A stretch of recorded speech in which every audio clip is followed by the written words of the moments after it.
ladies, and welcome to the Shekinah Women of Beauty Show. Thank you so much for tuning in today. Oftentimes, as women, we fall victim to domestic violence and abuse, but I'm thankful today that we have survivors. Please help me welcome Miss Wanda Pittman to the show. Thank you so much for coming on the show today. I so appreciate you. And you are a survivor, overcomer of domestic violence. And share your story with us. Well, my first experience with domestic violence when I was 16 years old, which in my opinion I was too young to be dating anyway. But that was the very first time I experienced it. And as time went by, I got married, and during the separation, I wound up in another abusive, physically abusive relationship. Which in that relationship, I encountered many things that really should have took my life.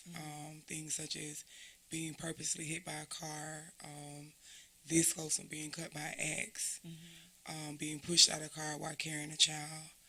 And I got out of that and ended up in another abusive relationship.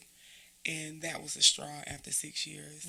Enough was enough of that. So I'm about 5 years out of a lifetime of abuse. Wow. Yeah. And so, even in the beginning, dealing with being a victim to domestic violence and getting out of that relationship and entering into the next relationship, experiencing the same thing.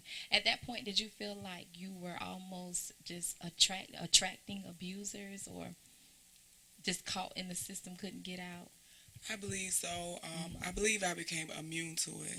And growing up without a father, who in my opinion should be the first man that a girl falls in love with, that should have been there, and this is not to badge my father, but should have been there to mold me and to, kind of give me the ropes about men. So to hear someone say, I love you, that meant the world, because I didn't hear I love you that much growing up in my own home. So to hear that was kind of like, okay, he loves me. But I knew that even though he was verbally saying he loved me, what he was physically doing did not signify love. In the beginning, did you feel like it was okay?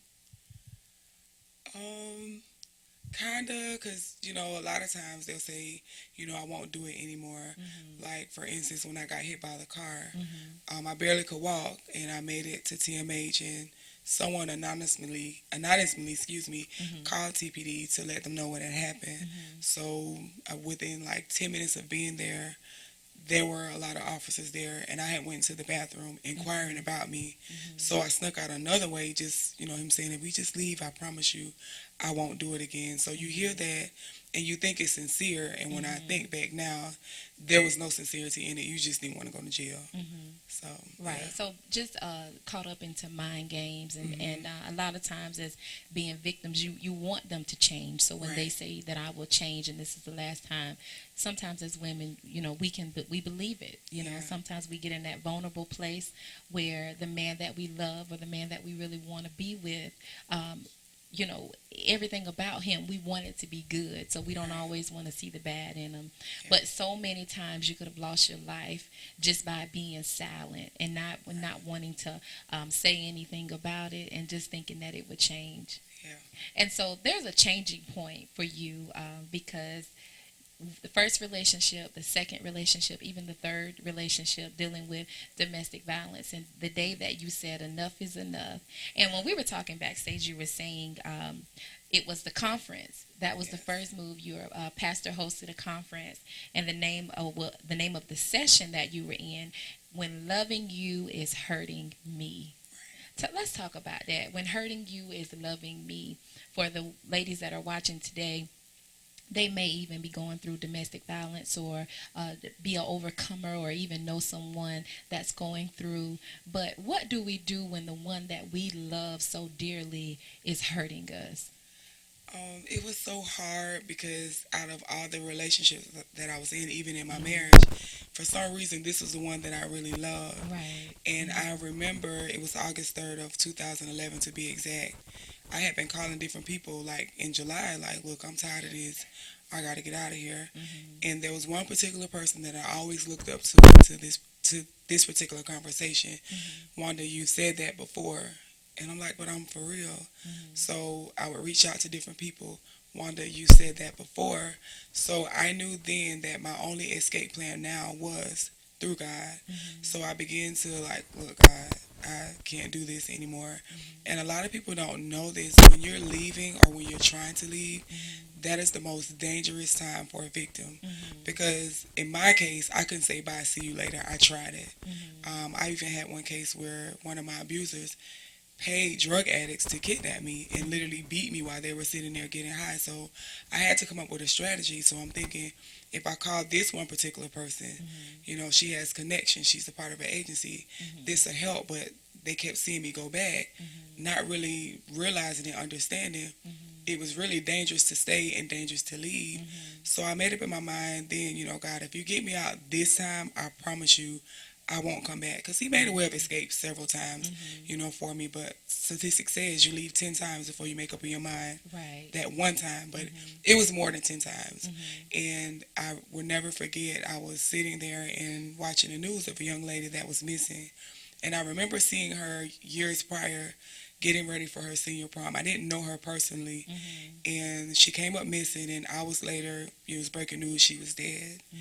due to domestic violence. And Mhm. instantly I said, this is going to be you if you don't get out. Mhm. And that was the week of the conference. And the conference started the next day, Mhm. but it was August 6th. I will never forget, of 2012, when this session, when loving you is hurting me. Mhm. And we had a question and answer session. And the whole time during the conference, I'm like, okay, when they go to asking questions, open the floor, I'm going to ask. Right. But you know how the enemy is, he'll try to Mhm. shut you up. Mhm. And it was almost like, it's like when you're almost about to go in labor, like it's like my water was about to break. Mhm. But it's like every time I got ready to open my mouth, it was like the enemy would try to shut me up. And then people started asking all kind of questions. Some of the questions didn't make any sense. It didn't even wasn't even geared towards it. Mhm. So the enemy's like, yeah, you're not gonna get a chance to break. Mhm. But there were so many people, and we had to move on. So my pastor said, okay, so how many people are left that want to ask a question? And it ended up that there was more, and she was able to say, okay, no, you can wait to that one because Mhm. we're having a session for the married people. So it was my turn, and I asked the question, how can I be free? From a little girl on up, all I know is abuse. Mhm. I'm not perfect, but I know I don't deserve what I've been going through, Mhm. especially at a young age. I've lost my kids behind it, my older three kids, which I did get one of them back 4 years ago. The other two are grown, Mhm. but they always stuck with their mom regardless. Mhm.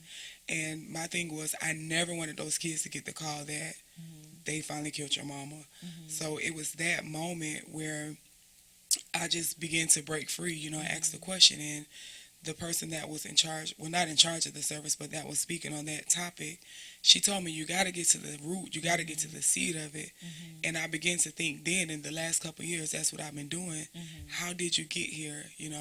I had friends that experienced it, and Mhm. I used to be like, girl, you is crazy. I would Mhm. not.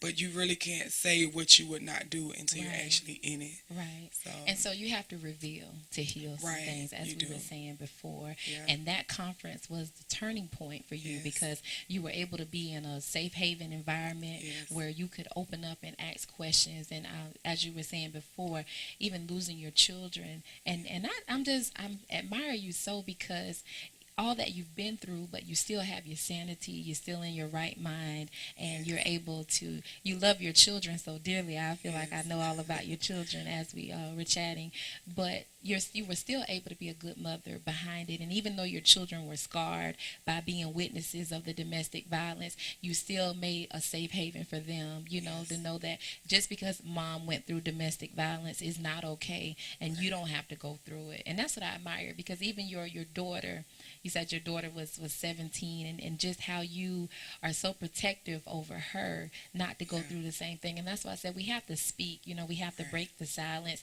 and no longer just hide behind it and say, oh, he'll change and it's okay. But I just celebrate youth on today, Thank you. being a survivor and an overcomer, because so many times women lose their lives to domestic violence, and we see it across the news every day about the final point. It's always that final Right. turning point when the husband or the boyfriend picks up the gun, or they strangle or they push or they pull, and it's too hard, it's too rough, and that's the last time, and people lose their lives behind it. But to have that strength to be able to get up and say, you know what, I'm better than this. You know, this is not what God has for me. This is not the plan for my life. I can get up. I can walk away. I can turn away from this. I have better to come, greater to come. So I just commend you, all that you went through, near-death experiences, but you're an overcomer.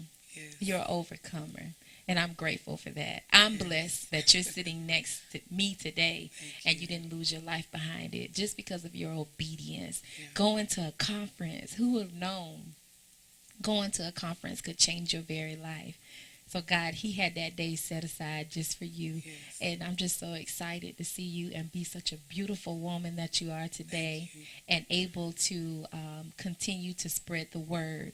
So we're coming to a close and we're going to take a break. But I really want you to just kind of speak to the women and say what's on your heart. I know that you are so passionate about domestic violence and you don't want to see women go through what you went through. And so if there is a young lady that's watching today that may have be in that place of being fearful, because like you said, trying to leave is the most dangerous time, what would you share to that with that young lady today? What I would tell them is from 95 up until 5 years ago, I was 37 when I got out. I would always go to the Refuge House, which is a very great organization, but they're not trained to tell you about God. So my way out was first surrendering my life and my heart to God. And what I was verbally saying had to match my mind, and my heart had to match my mind. So a lot of times I visualized the only way out was through death. But I thank God that 5 years ago, I seen life behind my pain. And regardless of what you are going through, I don't care what he says. Jesus paid the ultimate price for us. He took the beatings. He took the bruises. So there are no reason, there's no excuse that another human being should be beating on us. Even verbal abuse, that's not good. Sexual abuse, that's not good. So you have to know your worth. I had almost lost who I was. And you just cannot lose yourself in a man and a woman, because nowadays men are being abused too. So if I don't say anything that makes sense, I say this: God has to be your safety plan. That's the only way out. You can talk to counselor after counselor after counselor, but when you make up in your mind, your feet will follow. If you got to leave what you got and keep going, because I had to do that. I had nothing. And when I look now, I was homeless for a very short while, and God is just making major moves in my life because of this one move that I made.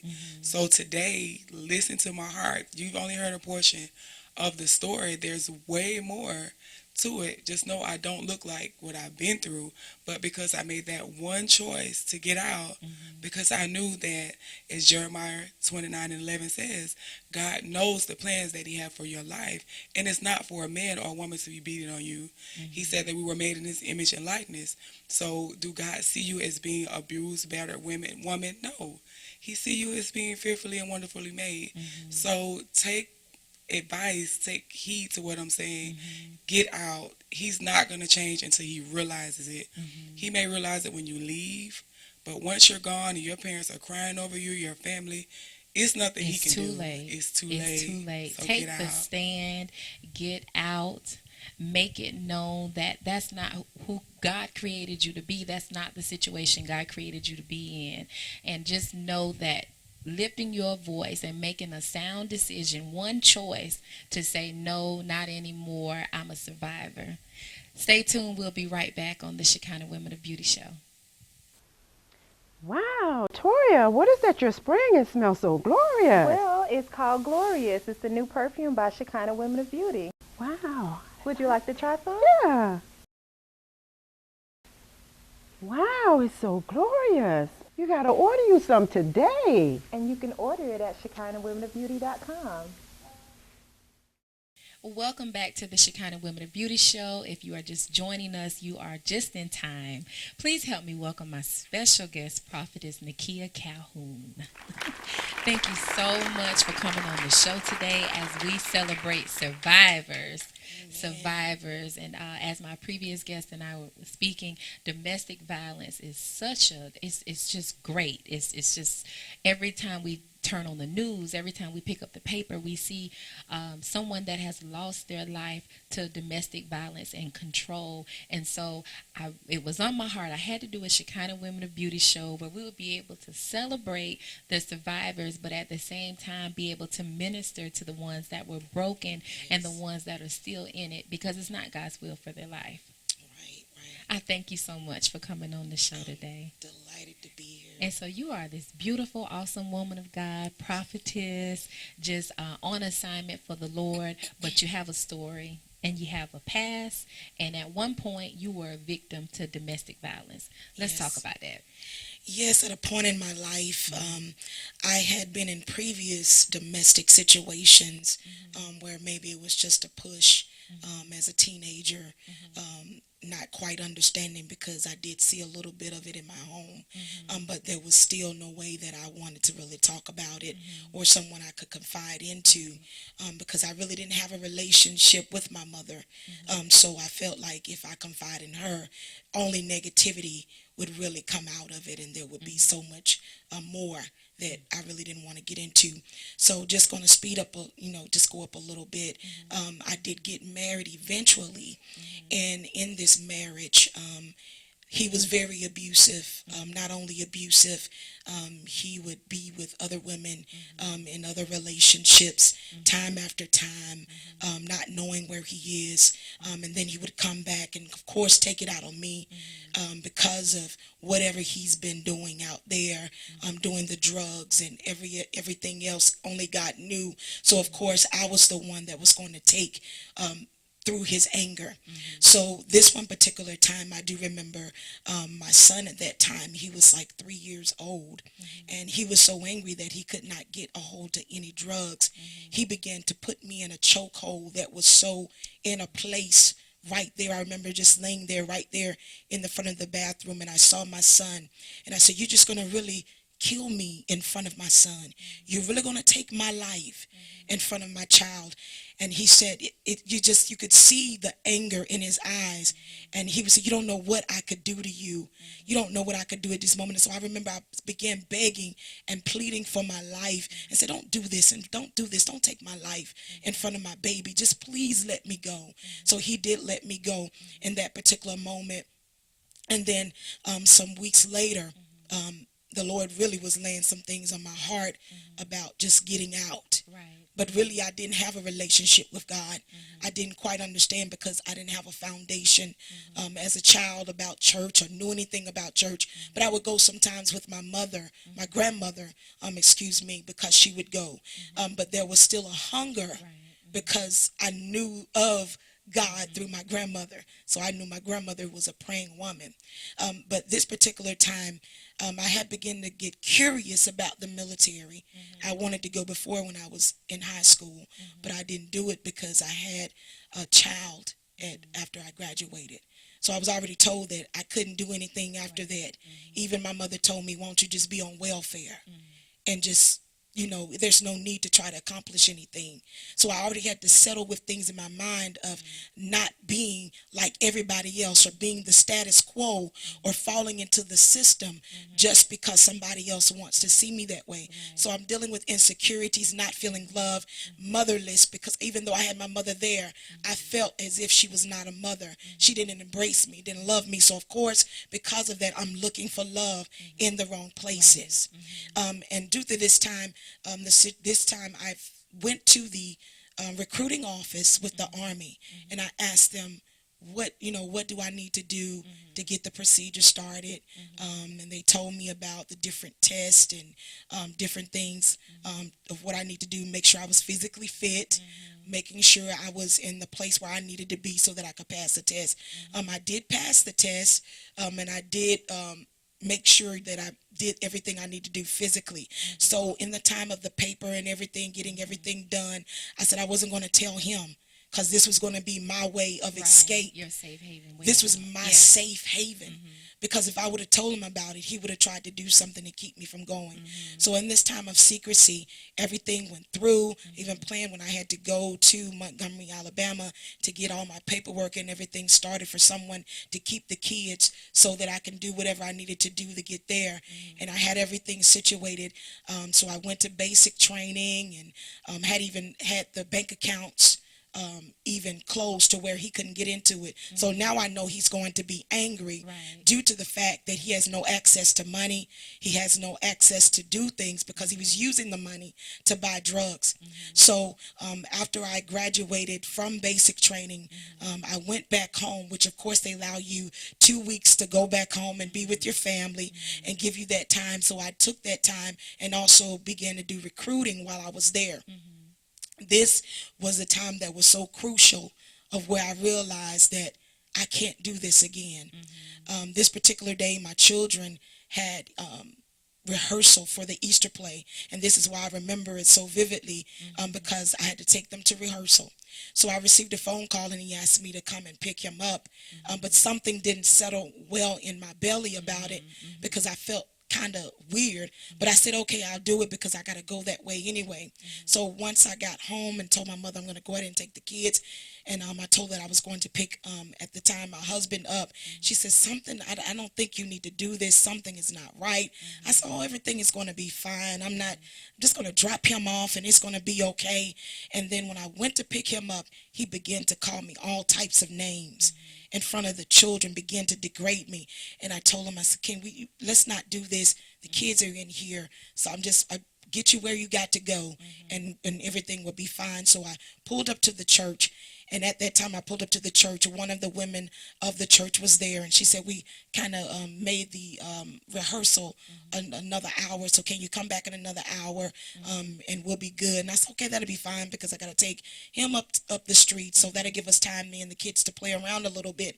So when I took him to the house, and I began to get ready to pull up, he immediately pulled the car and parked and began to beat me in my face in front of my children.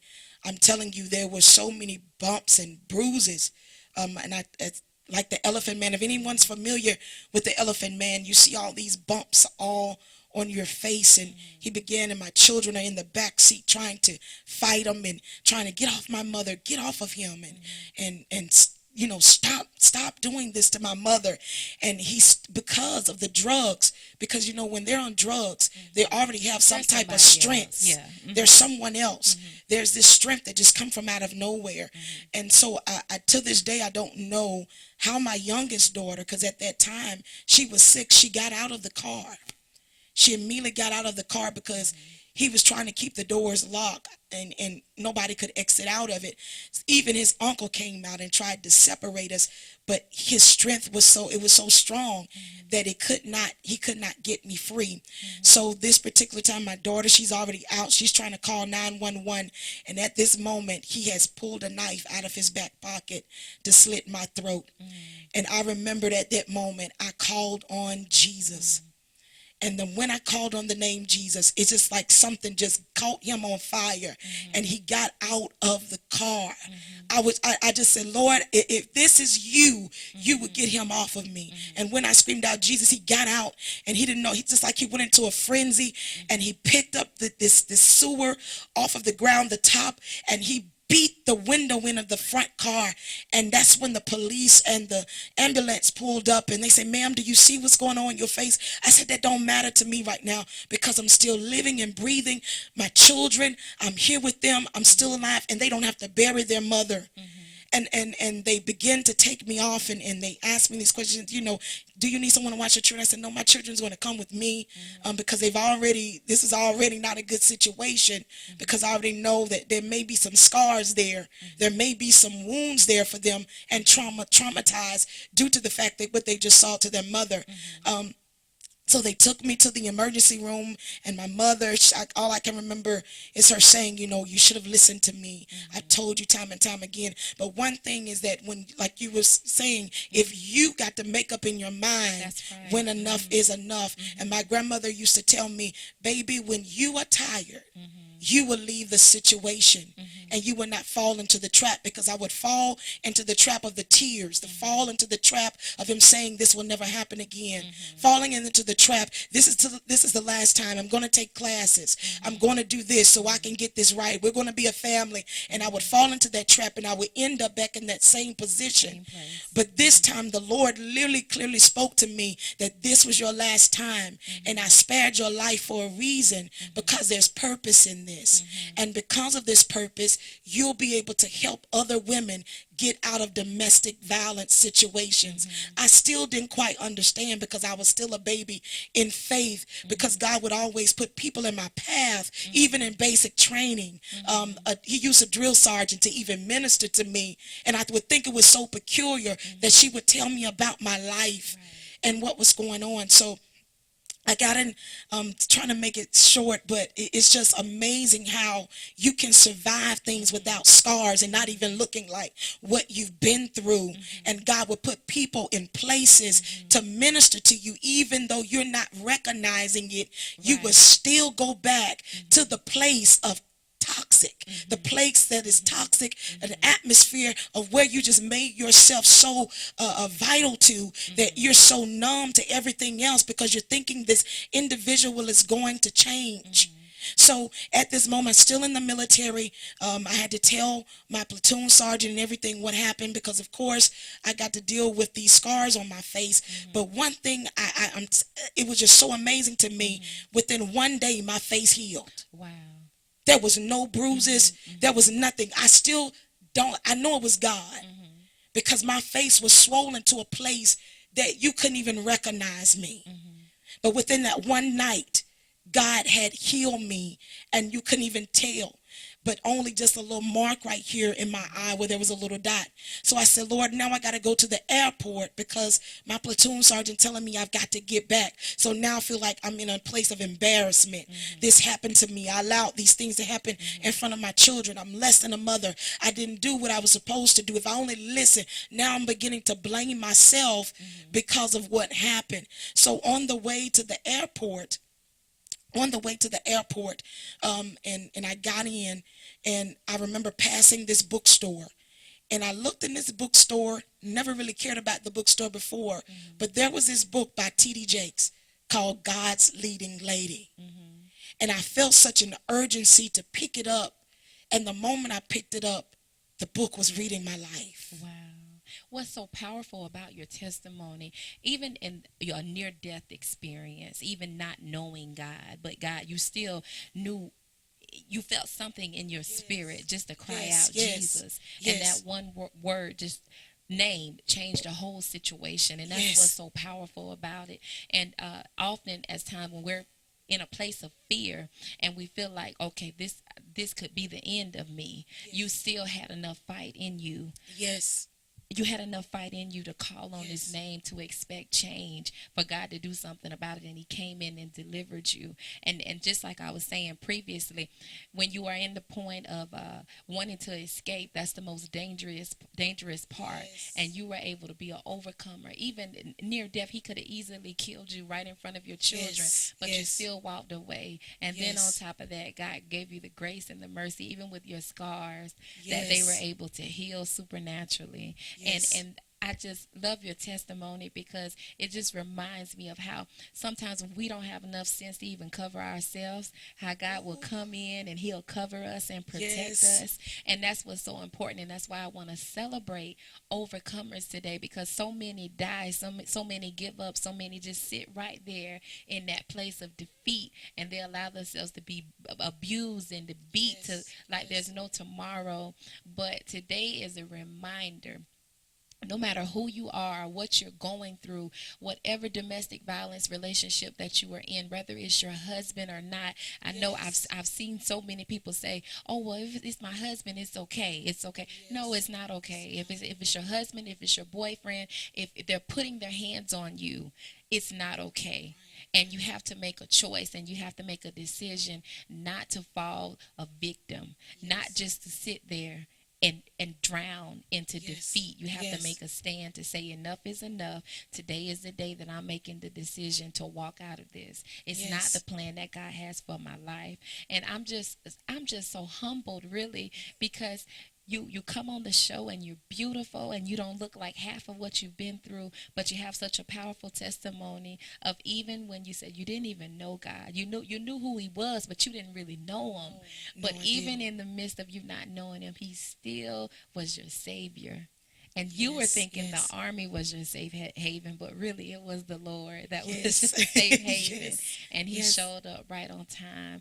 And I'm just so thankful for you coming on the show today, because I know somebody somewhere had to hear that story. And so it's up to you now. If you are a victim, if you are falling as a victim to domestic violence, you may be someone that you may not even realize that you're a victim right now. But if he is putting his hands on you, if he is controlling you, if he is hurting you, it's not okay. Even if he apologizes and say, I won't do it Yes. again, it's Yes. not okay. You have to make a stand to say, today I choose to be an overcomer. Today I choose to be a survivor, and I will survive. I have the power to walk out of this thing. I'm no longer the victim, but I'm victorious.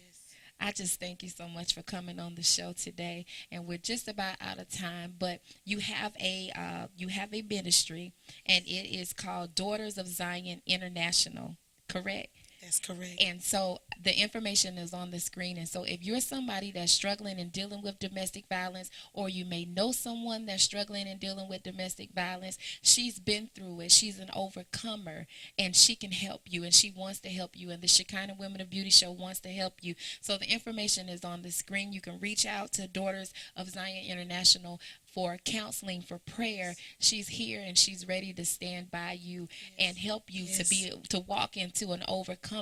And you don't have to be afraid, because this is your chance. This is your day to make the decision that enough is enough, and you're walking out of it. Thank you so much for tuning into the Shekinah Women of Beauty Show. We'll see you next time. And remember, above all, you are a survivor, and you need to act like it. Thank you for tuning in. We'll see you next time. Shekinah.